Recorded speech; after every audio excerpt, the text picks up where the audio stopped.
welcome everybody to the JD Power Travel Podcast. I'm Michael Taylor. I'm Managing Director of Travel, Hospitality, and Retail at JD Power. And today we have a very special guest.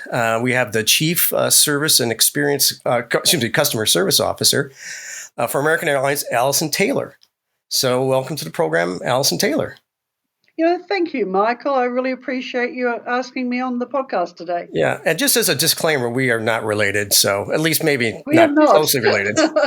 So, there's no nepotism on this program that I know of so far. So anyway, well, I thought we'd start off with a topic that is really at the top of everybody's list, which are the mask mandates that are either completely out on the airlines or somewhat out. So if you can give us an idea of where American Airlines is with these mask mandates and what your outlook is on those. Yes, so, after the change that we had, of course, on Monday afternoon, I think, of course, many of our customers were very pleased to be able to remove their masks as well.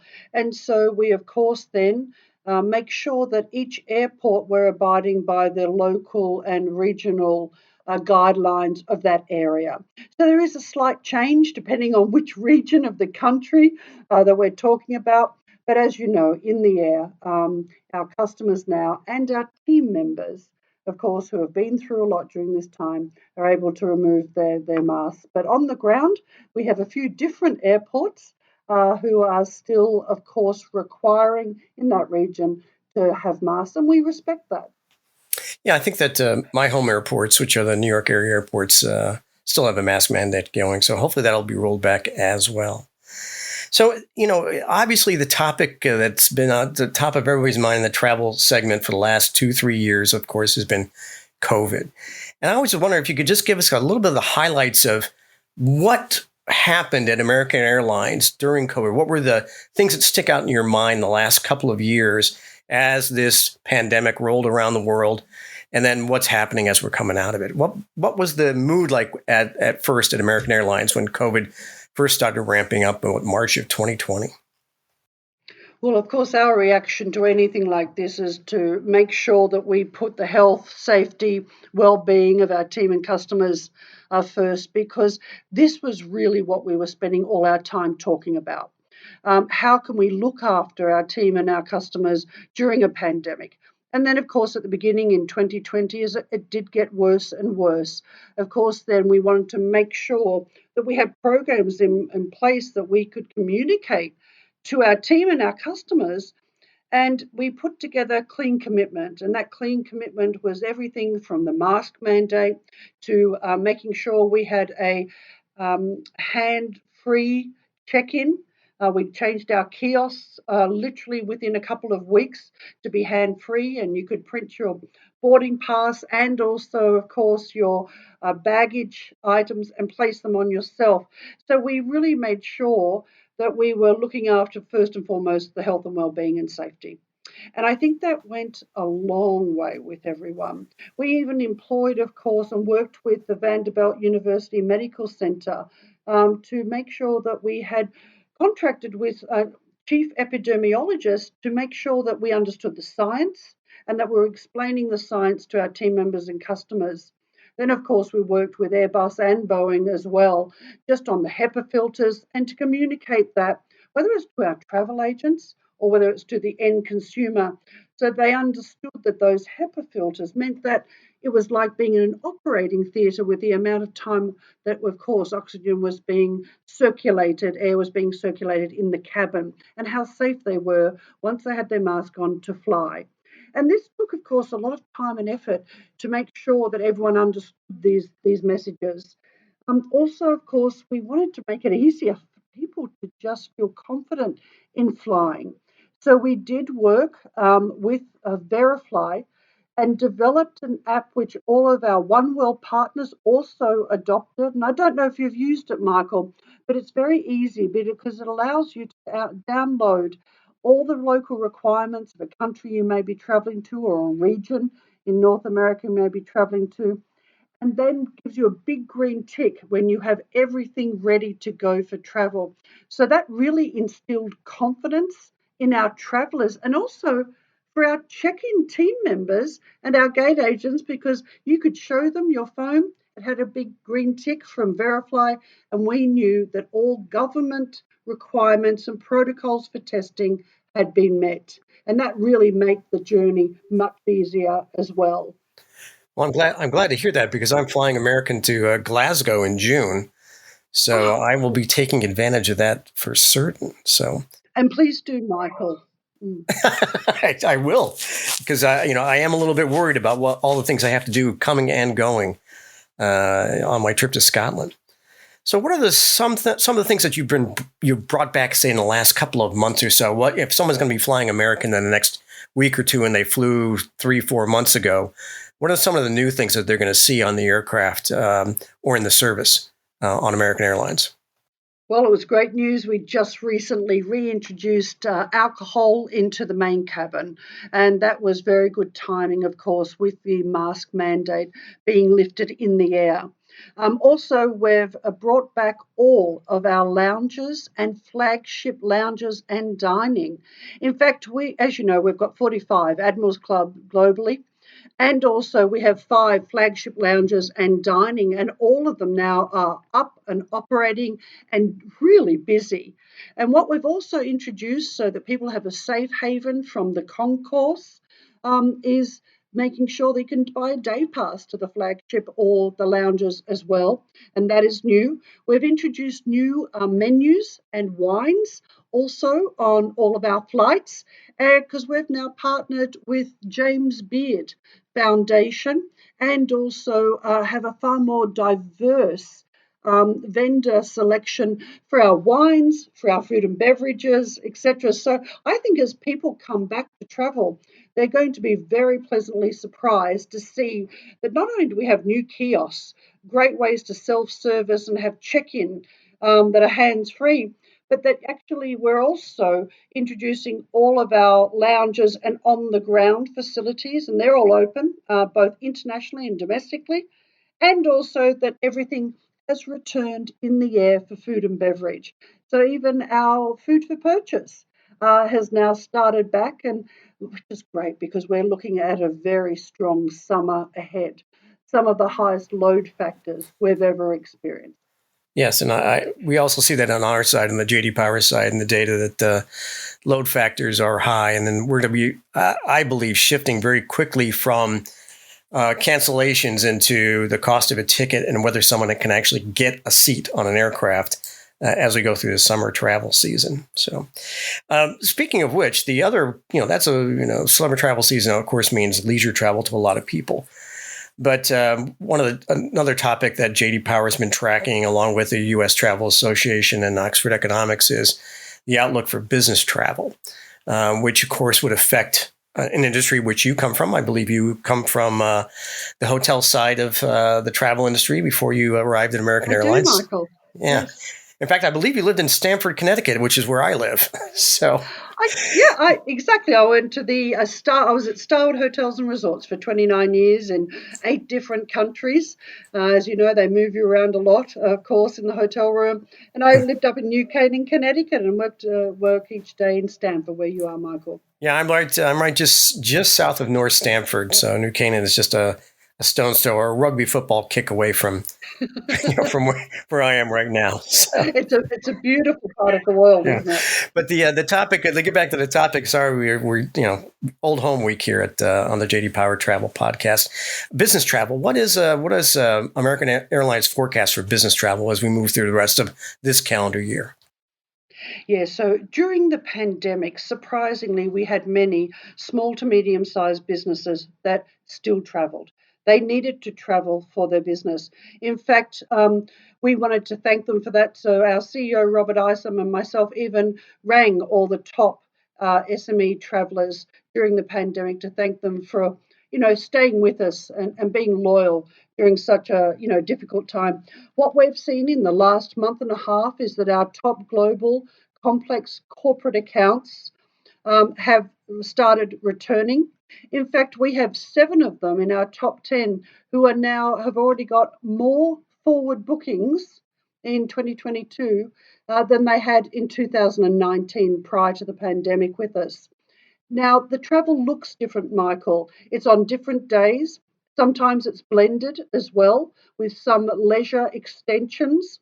And of course, many of them are going from their home perhaps to a hotel, not back to their headquarters. So it does vary and looks a little different compared to 2019 routes that they may have traditionally travelled, but certainly they are back on the road, and we've stayed very close with them throughout the pandemic. And our corporate customer advisory board, which has our top 70 corporate customers on it, we met with in Miami many months ago, and they all felt that even without their offices opening in many cases, they would be back to travel, especially on the sales side.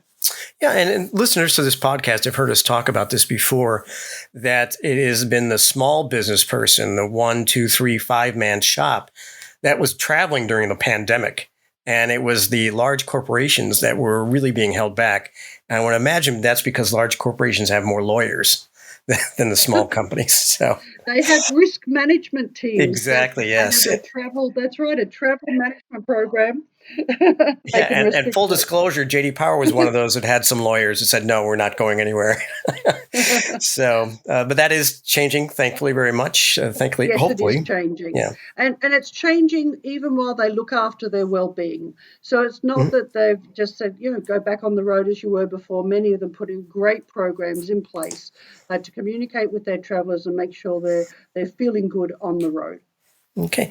What changes are coming to the American Airlines fleet? Everybody has plans to purchase aircraft, but if you could just give us a kind of a preview of what American Airlines fleet is going to look like in the next few years. Look, I know you're aware. I wonder if your listeners are, that we actually invested $24 billion in new aircraft from 2013. So we've been very fortunate to have most of those arrive. And also, of course, we really accelerated a modernization of our fleet overall. And during the pandemic, a good thing actually, we retired over 100 of our older aircraft. So we do have a new young fleet, especially compared to our competitors. And so our fleets will continue to grow as we have, of course, the XLRs and 787-9s join as well. And of course, we did one of the largest retrofits just recently with 400 aircraft. And you would have seen those, 321 Neos as well. So, we're in really good shape. So, what we've been focusing on is making sure that our interiors and our on the ground experience are matching, and that we have got great premium product in the air, and we have best in class Wi Fi. Our Wi Fi, we have more aircraft with Wi Fi than anyone else. And actually, it's working really well for us. And we've really been focusing as well on making sure, as I mentioned before, our food and beverage options are diverse, and also that we've got great IFE. In fact, during the pandemic, we added the American Black Film Festival channel. We've added a whole lifestyle channel to IFE, and of course, a clean commitment channel to our IFE as well. So we have a young fleet, which is also great, of course, for sustainability. When you think about some of the older aircrafts like the MD-80, they emit up to 40% more carbon emissions, which was a big reason we wanted to retire them. Yeah. And also listeners to this podcast have also heard us say quite often, that's the interior of the aircraft that makes the biggest difference to the flying public. So many airlines, quote that they have such a young fleet, and that's the airframe itself. And the passenger doesn't really care too much about the airframe or the age of the airframe. It really, that person really cares about whether the seats are in good repair and the bathroom is also in good repair and clean. So congratulations to American Airlines for having that focus. Yeah, thank you. And the overhead bins the larger overhead bins have been a real hit, because as you know, people can get a little anxious to make sure that their carry-on luggage is accommodated, and we've been able to accommodate that with the larger overhead bins as well. Yeah, and I'll say credit to the airlines. Replacing an overhead bin in an aircraft is no easy proposition. That's That is right. actually it sounds like, it's like, I'm going to put new closet doors, in my house. No, no, no. There's a lot of wiring and infrastructure behind those and above those bins. So putting those little, what we call pillow bins, because you hit your head on them because they come so low. Passengers really do like those. We see a big uptick in satisfaction in the J.D. Power studies when an aircraft is retrofitted with those bigger bins that we can put the rollerboards on the side. And when you think that, the software, like exactly what you were saying, overhead bins, but also the software within the cabin, we've been able to adapt 85% of our mainline aircraft software. And you think that, that's amazing. And that really also assists with, saving gallons of fuel, frankly. Just as a suggestion, I'd have some exploded views of what it looks like in the fuselage, because there's a lot of stuff in that fuselage. And I don't think passengers really realize that. So you are spot on, Michael. Once you see all the workings of the interiors of the aircraft, that's when you know what a complex business it is. It is very complex. So I thought we'd end, with what American Airlines is doing with their current loyalty program and what's next for your loyalty programs and how you're treating your loyal flyers. Yes, well, we have the largest loyalty program possibly in the world, certainly within the travel industry. And so this is incredibly important for us. And these are our most loyal customers. And so during the pandemic, we were able to introduce our Advantage program to newer customers, perhaps who had not normally flown with us. And that was great. And we also were able to take a deep dive into what's new, what's next with the loyalty program. So what we've done is we've tied it much closer to our co-brand cards so that we can reward our customers for their spend on a co-brand card to help them reach status and earn miles and points. And I think it's been really well received. I get a lot of letters, as you would expect, Michael, as Chief Customer Officer. And I've got to say those with Advantage have been overwhelmingly positive. And so we've also made it simpler to understand the program. We had a lot of ifs, buts, and maybes embedded into how you earn status. And a lot of it wasn't perhaps as transparent as it should have been. So we've simplified it. We've extended how you can earn status through our co-brand cards. And we've also made sure that we've worked really closely to extend the Advantage program to new and exciting customer bases internationally and domestically, because we really want this to grow. So now also we've just made it so it's one qualifying Advantage mile equals one loyalty point. Before, we used to talk about elite qualifying miles, unique qualifying miles. So we've made it simpler, easier, and also, of course, on aa.com and on our app, you're able to clearly see what you've earned through your loyalty to American Airlines and how you can get to your status. So, Michael, I hope you're an Advantage member. I am. Indeed, I am. I won't say my number. I actually have my number memorized for American Airlines. I love that. Yeah, I don't even have to look it up. I actually know what it is. Right. But I will say that in our J.D. Power research, when we've looked at loyalty programs, one of the key factors is understanding how it works. Yes. And the simpler you can make it, the greater satisfaction, the greater usage that the loyalty club member has. So that's kudos again to American Airlines for simplifying that and that being a key factor in satisfaction. Well, I think that about does it. Alison, it's been wonderful. Thank you very much for being our guest on our podcast. Oh, Michael, thank you for asking me. And we've got so much ahead of us. And I hope all of the listeners get out and enjoy the world over the summer break. And just thanks again, Michael. You're quite welcome. I can tell you there's a lot of pent-up demand for travel. Well, thanks again for listening to this edition of the J.D. Power Travel Podcast. If you'd like to learn more about J.D. Power, you can go to jdpower.com, click on the upper right-hand corner, hit business, and scroll down to travel. And you'll see everything that we're doing in the travel, hospitality, and retail section of J.D. Power. And once again, thank you for listening.